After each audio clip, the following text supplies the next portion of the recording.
მოგესალმებით არხზე გემრიელი ცხოვრება, გახლავართ მაკა და დღეს თქვენთან ერთად ვამზადებ საოცრად გემრიელ და არომატულ ვაშლის ღვეზელს, რომელსაც საბოლოოდ რულეტივით გადავახურთ.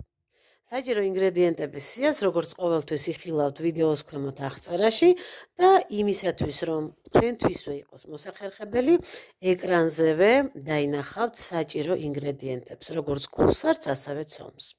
პირველ რიგში ჩავრთე ჰაერღუმელი 180 გრადუსზე და ვამზადებ საცხობ ფორმას, რომლის ზომებია 28 სანტიმეტრი 30 სანტიმეტრზე.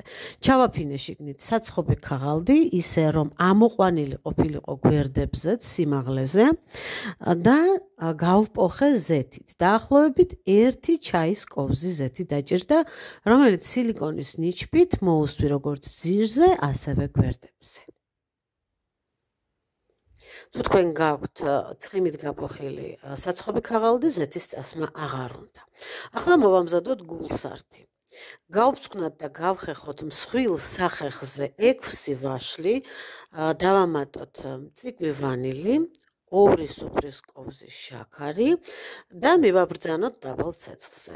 რომ წამოდუღდება და შაქარი გადნება, გულსართი უკვე მზად არის. დიდხანს დუღება, ამოშრობა, შესქელება არ უნდა. მთავარია, რომ ერთხელ წამოდუღდეს და ამასობაში შაქარი თავისთავად გადნება. ვამატებ 1 ჩაის კოვს ფორთოხლის ცედრას, რომელიც ძალიან უხდება. შეგიძლიათ გამოიყენოთ ლიმონიც და ციტრუსის ცედრის ნაცვლად დარიჩინით, თუმცა ჩემი რეკომენდაცია ეკუთვნის ფორთოხლის ცედრას. გადამაქვს წინასწარ მომზადებულ საცხობზე ჯერ კიდევ ცხელი და შეძლებისთაგვარად თანაბრად თხლად ვანაწილებ მთელ სიბრტყეზე.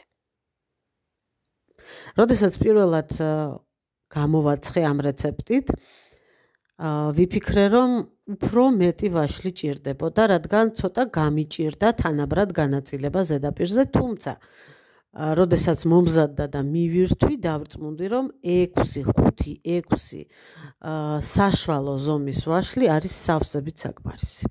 ახლა ეს მომზადებული გვერდზე გადავდოთ და მივხედოთ ცომს. გავტეხოთ ჯამში 3 ცალი ოთახის ტემპერატურის კვერცხი, ჩავამატოთ ასევე მწიგვი მარილი, მწიგვი ვანილი და დავიწყოთ თქვება.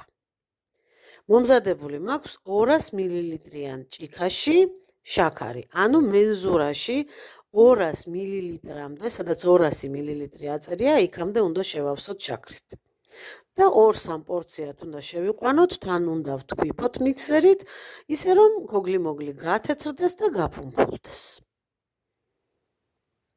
აი, ამგვარი მასა უნდა გამოვიდეს.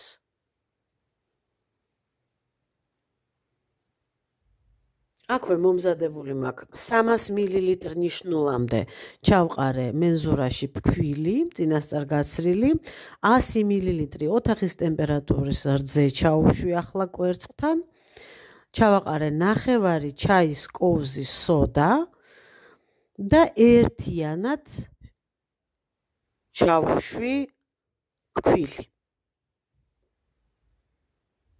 ახლა ამ ყველაფერს კვლავ მიქსერით შევაერთებ, დიდხანს თქვეფა არ უნდა, მთავარია ფქვილის კურკუშელები აღარ იყოს და ცომი მზად არის. ახლა ამ ცომს გადავიტან წინასწარ მომზადებულ ვაშლ მოფენილ საცხობ ფორმაზე. ჰაერღუმელი უკვე გაცხელდა, 180 გრადუსზე მქონდა ჩართული, გადავიტანე 150 გრადუსზე და 150 გრადუსზევე გამოვაცხობ 30 წუთი ჭირდება ჩემ ჰაერღუმელში. გადამაქვს ვაშლზე ცომი და ამასაც შეძლებისდაგვარად თანაბრად მოვასწორებ.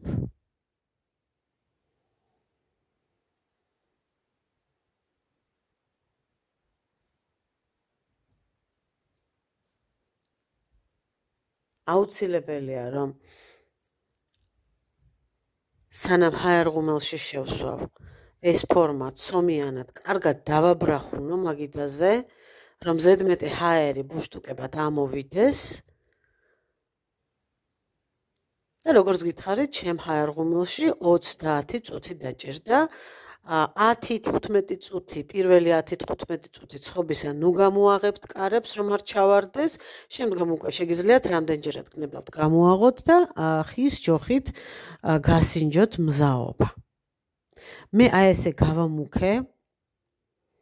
მირჩევნია რომ იყოს ესეთი კარგად მობრაწული და კარგად გამომშრალი ბისკვიტი, თუმცა ნახეთ აი გადმოტანისას, აი ამ სიმშრალის გამო გაიბზარა და გადახვევისასაც ბზარები ეტყობა, თუმცა ეს გემოვნურ თვისებებზე ოდნავაცაც არ მოქმედებს, შეგიძლიათ 5-7 წუთით ნაკლები აცხოთ, უმი ნამდვილად არ იქნება, ზედაპირი იქნება უფრო თეთრი, იქნება უფრო ნაზი, უფრო რბილი და ბზარებსაც არ გაიკეთებს. აი ესე გადმოვაცურე ფორმიდან, გადავაბრუნე სამზარეულოს მაგიდის სუფთა ზედაპირზე, რომელსაც როგორც წესი სპირტით მოვწმენთ ხოლმე ასეთ შემთხვევებში და ჯერ კიდევ ცხელი გადავახვიე. ნახეთ როგორ გაიხლიჩა. კიდევ გავმეორდები და ვიტყვი რომ ჩემთვის ეს ტრაგედია არ არის, გემოზე ეს არანაირად არ მოქმედებს. პირიქით თუ გვინდა რომ საშობაოდ ესეთი ტრადიციული საშობაო მორის მსგავსი გავაკეთოთ, აი ეს გახლეჩილები ხის ქერქს უფრო მაგონებს მე პირადად. მით უმეტეს რომ ზემოდან უნდა მოვაყაროთ შაქრის პუდრი, მოვასხათ შოკოლადი შავი ან თეთრი, მოკლედ მოვრთოთ ისე როგორც ჩვენ გულს და სულს გაუხარდება. ლამაზი ფორმა მივეცი, სანამ გაცივდება დავაფარე საცხობი ქაღალდი და დიდხანს გაჟღენთვა, გაციება, მაცივარი, დასტაბილურება, ერთი ღამის მოსმენა არ გვჭირდება. ახლავე შეგვიძლია დავჭრათ და მივირთვათ. ასე რომ გამოდის რომ სადღაც ამ რულეტის დამზადება შეგვიძლია 40-45 წუთში თავის ცხობიან, გაციებიან, გათქვეფიან, გასინჯვამდე.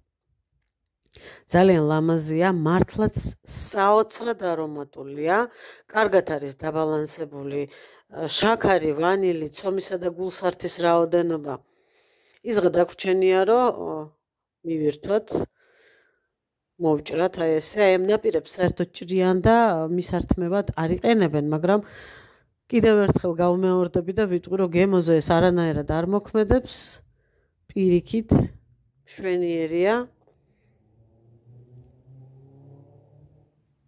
ესეთი შეგვიძლია ნებისმიერი სხვა ხილით ჩავანაცვლოთ, აუცილებლად სცადეთ, იქნებ მოგეწონოთ და აუცილებლად მომწერეთ. თუ კი მოგეწონებათ, მე ეს ძალიან გამახარებს. მე კი გემშვიდობებით, მომავალ გემრიელ შეხვედრამდე. კარგად ბრძანდებოდეთ.